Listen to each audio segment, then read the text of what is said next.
Hello everyone, সবাই কেমন আছো? আমি অনেক ভালো আছি আর সৌমিস কিচেনে সবাইকে অনেক স্বাগত। আজকে আমার রেসিপি হলো চিংড়ি মাছ দিয়ে পটল বাটা। তো আজকে আমি আপনাদের সাথে চিংড়ি পটল বাটার রেসিপি শেয়ার করছি। আশা করছি আপনাদের সবার খুব ভালো লাগবে। তো প্রথমে আমি এখানে নিয়ে নিয়েছি পটল, আর পটলটাকে আমি এইভাবে একটু কেটে নেব।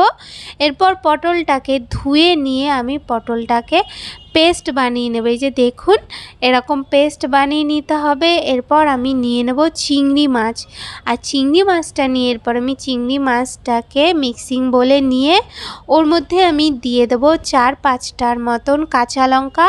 এরপর আমি এটাকেও পেস্ট বানিয়ে নেব।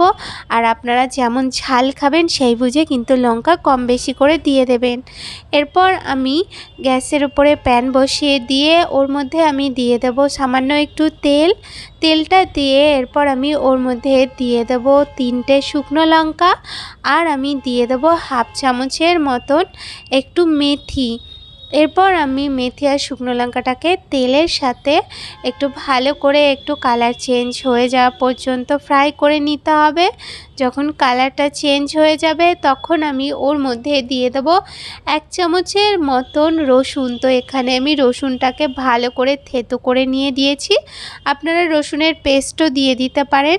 এরপর রসুনটাকে একটু ফ্রাই করে নিয়ে ওর মধ্যে আমি দিয়ে দেব যেই চিংড়ি মাছটার আমি পেস্ট করে রেখেছিলাম সেই চিংড়ি মাছটা আমি ওর মধ্যে দিয়ে এরপর আমি চিংড়ি মাছটাকে একটু নাড়িয়ে নেব।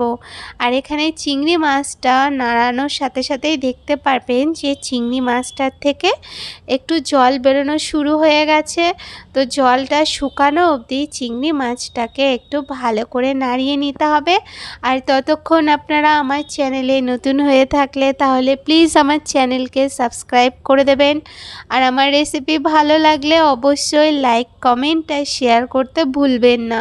তো দেখুন, এখানে চিংড়ি মাছটার থেকে জলটা টেনে গেছে। এই সময় আমি ওর মধ্যে দিয়ে দিয়েছি পটলের পেস্টটা দিয়ে এরপর আমি ভালো করে একটু নাড়িয়ে ছাড়িয়ে নেব। ভালো করে নাড়িয়ে ছাড়িয়ে নিয়ে এরপর আমি ওর মধ্যে দিয়ে দেব পরিমাণ মতন একটু হলুদ আর পরিমাণ মতন একটু লবণ আর হলুদটা দিয়ে এরপর আমি পেস্টটাকে ভালো করে একটু নাড়িয়ে ছাড়িয়ে নেব যতক্ষণ না পর্যন্ত এই পেস্টের থেকে জল ভাবটা টেনে আসছে ততক্ষণ পর্যন্ত ভালো করে একটু নাড়িয়ে নিতে হবে। যখন এরকম অবস্থায় চলে আসবে তখন আমি ওর মধ্যে দিয়ে দেব 1 চামচের মতন একটু সর্ষের তেলটা দিয়ে এরপর আমি ভালো করে পটলটার সাথে একটু মিশিয়ে নিয়ে আমি একটু সময় ধরে ভালো করে আবার একটু নাড়িয়ে চাড়িয়ে নেব যতক্ষণ পর্যন্ত এটা একদম শুকনো ভাব চলে আসে। তো দেখুন, এখানে পটলটা একদম শুকিয়ে গেছে, একদম শুকনো অবস্থায় চলে এসছে। এরকম অবস্থায় আমি ওর মধ্যে দিয়ে দেবো সামান্য একটু চিনি। তো সামান্য একটু চিনি দিয়ে এরপর আমি 2 থেকে 1 মিনিটের মতন আবার একটু ভালো করে নাড়িয়ে নেব। তো ভালো করে নাড়িয়ে নিলেই আমাদের তৈরি হয়ে যাবে চিংড়ি দিয়ে পটল বাটা। তো আশা করছি আপনাদের রেসিপিটা খুব ভালো লেগেছে। আপনারা কিন্তু অবশ্যই এই রেসিপিটা ট্রাই করে দেখবেন, সবার খুব ভালো লাগবে। সবাই সুস্থ থাকবেন, ভালো থাকবেন। দেখা হচ্ছে নতুন রেসিপির সাথে। ধন্যবাদ।